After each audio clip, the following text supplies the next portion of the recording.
All right, let's go ahead and get started. Do want to welcome to Unit 14. This is General Equilibrium. You're going to need a pencil or a pen, something to write with, and then you're going to need a calculator, and I think that'll get us started. So we want to start with this idea of equilibrium. Now, what we mean by equilibrium is the following. Well, up to this point, we have been looking at equations, or I should say reactions, in which we have some reactants, I'll call them A and B, and they combine together in some way to form some product, C and D. And that's a perfectly legitimate reaction. After all, we've got reactants on the left, products on the right, everything looks fine. But as it turns out, many times in nature, the reverse of this reaction also occurs. In other words, C and D will combine together to form A and B. So we use two arrows. We can use two arrows, or we can use a double-headed arrow, either one, to denote this situation, and we call it equilibrium. So what we want to do is we want to take a look at what we mean exactly by equilibrium. Does that mean that that what we have on the left is equal to what we have on the right? Well, not quite. So I think a good way to approach this is with an analogy. So I'm sure that all of us have been at one point or another to a theme park. Let's take SeaWorld. And so I'm going to use SeaWorld as an analogy. And I'm going to divide the whole world into two different parts. I'm going to call one part of the world inside SeaWorld. I'll call that in. And another part of the world outside SeaWorld, just like that. So you are either in SeaWorld or you are not in SeaWorld, one of the two. Now, dividing the inside and the outside is a turnstile, right? So let's take what happens early in the morning. Let's say at 10 o'clock in the morning when the turnstile opens to go into SeaWorld. What's going to happen is that people are going to move into SeaWorld. They're going to come from outside of the SeaWorld environment, and they're going to move into SeaWorld. So I'll put an arrow in that direction, right? But eventually what's going to happen is some of those people who are in SeaWorld are going to want to come out. They're going to want to go to lunch, or they want to go back to their hotels and take a little nap, or whatever the case may be. They're going to come out, right? But initially, let's get back to the initial situation. There's going to be a flood of people coming into the theme park. Eventually, in fact, if we think about what happens at 10 o'clock that night, when the gates close, people are going to be streaming out, and there are going to be very few people going in. But neither one of those situations is equilibrium. Equilibrium is when the rate going in to SeaWorld, I'll call that R1, and the rate coming out of SeaWorld, I'll call that R2, is the same. That's what we mean by equilibrium. One more time. What we mean by equilibrium is the rate at which people enter the theme park and the rate at which people exit the theme park is the same. Now let's talk a little bit about what it does not mean, what equilibrium does not mean. Equilibrium does not mean that the number of people in the theme park and the number of people outside the theme park is the same. That's not what it means at all. There will always be more people outside the theme park than inside the theme park. The question is, at what rate are they coming in and at what rate are they leaving? When those two rates are the same, we call that equilibrium. All right, we call that equilibrium. Now, let's take a situation in which we have this. Let's take a situation in which we have a lot of people outside of SeaWorld, right? And at equilibrium, we have, in fact, I'm just going to make a number up. I'm just going to use these little boxes to denote the number of people that are in SeaWorld. We're going to say that there are outside of SeaWorld, that there's 9 people outside of SeaWorld. Obviously, there's a lot more than 9 people in the world. I'm just using this as an analogy. 9 people outside of SeaWorld, and there are only 3 people in SeaWorld total. So in this imaginary world of mine, there's only a total of, what, 9 plus 3, 12 people. 12 people. Well, let me ask this question. Let's just say that, let me change colors here to make this a little bit easier to see. Let's just say, for example, that I put the same number of people inside, that's 6 people on the inside, as on the outside, 6 people on the outside, right? Now, what was shown in red is equilibrium. The ratio is 9 to 3 at equilibrium. So my question to you is, if I were to create a world in which I had the exact same number of people on the inside as on the outside, first of all, would that be at equilibrium? Well, no, because equilibrium requires that the number of people on the outside relative to the number of people on the inside be, well, a 3-to-9 ratio. Or you want to do it, if you want to do it out to in, we'll say a 9-to-3 ratio, right? That the forward rate and the backward rate are creating these ratios. So if I artificially say, well, there's 6 and 6, not 3 and 9, my question to you would be this. My question to you is, would the forward reaction rate or the reverse reaction rate be greater? Would the forward reaction rate, that is going from in to out, be greater, or the reaction rate from out to in be greater if I had this situation?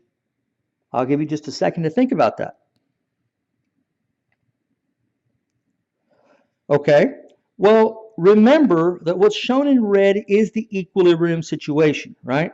What's shown in red is the equilibrium situation. I am not at equilibrium with the blue. So if I want to get to equilibrium, I will have to increase the rate going in this direction, right? Going in this direction, because of the fact that that would put some of these blues on the left onto the right and create the equilibrium situation. So what I've shown here then is a situation in which I'm at equilibrium in red. At blue, I'm not in equilibrium, but I'm asking the question, which rate would be, which direction would be favored?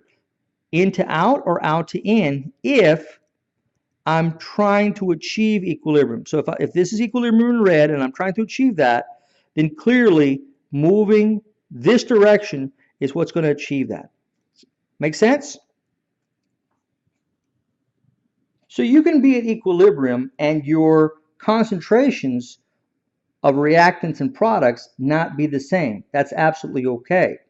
Another important aspect of equilibrium is that, remember, it doesn't mean a static situation. It's still a what we call dynamic situation. Let me write that over here. It's a dynamic situation, right?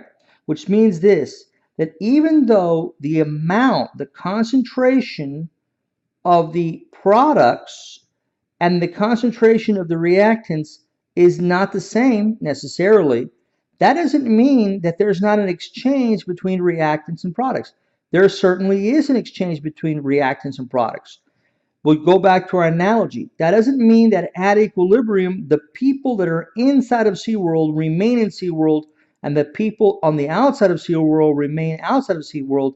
It simply means that there's an even exchange, that the forward rate or the rate into the SeaWorld and the rate out of SeaWorld is the same. And therefore, if I look at concentration at any given moment, if I look at concentration at any given moment, then what's going to happen is it's going to look like the concentration remains the same. So for example, let's say this is one person, and I take this guy and I exchange it for this guy, it's a 1-to-1 exchange rate, so the rates are the same. The one on the right moves to the left, the one on the left moves to the right, in moves to out, out moves to in.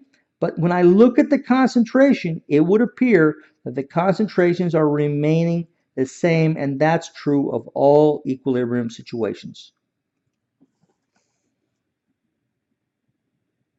All right, we use to designate the position of this equilibrium what we call an equilibrium constant. We could call it K, or we can call it Kc. Some people call it Keq. All of those are the same thing. And this helps us to understand the relationship between the forward and the reverse reactions. In other words, where the equilibrium lies. Now, this is important. Solids and liquids are not included in the equilibrium expression. The reason is because they don't have concentration or pressure. So remember, solids and liquids never included in the equilibrium expression, or the K value. Only aqueous and gases are included. So let's take this reaction, for example. We have, and this is a balanced reaction, some amount of A, gaseous, plus some amount of B, gaseous, in equilibrium with some amount of C, gaseous, and some amount of D, gaseous. To write the equilibrium constant, and we can again do it as K or Kc Or again, we can also use KEQ. What we do is we take the concentration of the products. It's always products over reactants. Always products over reactants, right? And so let me write that down so we don't forget. It's products over the reactants. There we go. Just like that. And so what we do is we say, all right, I want the concentration of C and D, concentrations of C and D, but to their respective coefficients.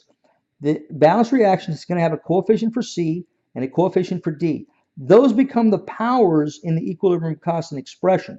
The same is true for A and B. The reactants, A and B, have their own coefficients. And so the equilibrium constant then is products over reactants. The coefficients in the balanced reactions become the powers.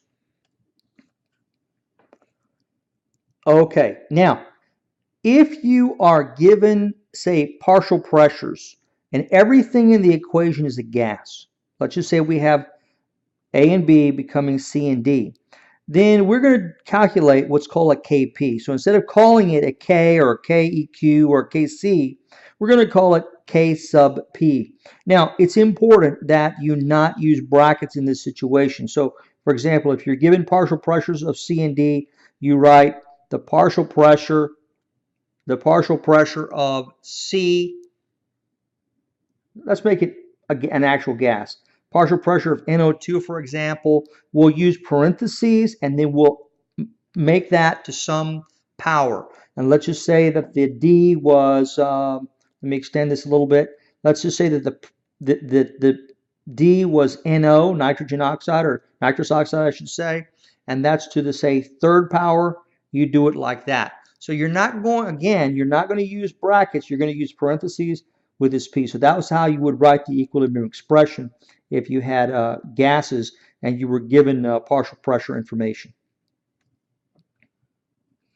Now, it's very important to remember that equilibrium constants are temperature dependent. If you change the temperature, you change the K, all right? If you change the temperature, you're going to change the equilibrium constant. That's very important that you remember that, okay? Now, let's talk a little bit about the magnitude of the K and how it relates to the direction of the reaction. So remember that K is products over reactants, right? Let me write that. So K is equal to the products over the reactants, right? Just like that. So that means that if your K is greater than 1, then the products are favored. Products are favored because products are on top. So if this number is bigger than this number, obviously you're going to have a number bigger than 1, right? But if the K is less than 1, the reactants would be favored. Now, what if K is equal to 1? Neither the forward nor the reverse reaction is going to be favored, and the concentrations of the reactions to products would be the same. All right, let's apply what we know now to a problem. It says the following reaction is at equilibrium at a particular temperature. The temperature doesn't matter. It's at some temperature. And here it is. We've got hydrogen gas plus I2 gas in equilibrium with hydrogen iodide. All gases. Now, it says, and the H2 equilibrium concentration is 0.12 molar, I2 concentration at equilibrium 0.15 molar, and hydrogen iodide equilibrium concentration 0.30. They want me to calculate the magnitude of Kc for this reaction, right? Calculate the magnitude of Kc for this reaction. So the first thing I'm going to need to do is I'm going to need to write the expression. And so here it is. I'm going to say Kc is equal to, now remember it's products over reactants, so the product is this right here, and I'm going to square that number because in the balanced reaction there's a 2 right there, right? Then what I'm going to do is on the bottom I'm going to say H2, just like that, and that'll be to the first power, and then I'm going to have I2 also to the first power. Now let me plug in. We get 0.3, that value squared over 0.12 times 0.15. That's equal to 50.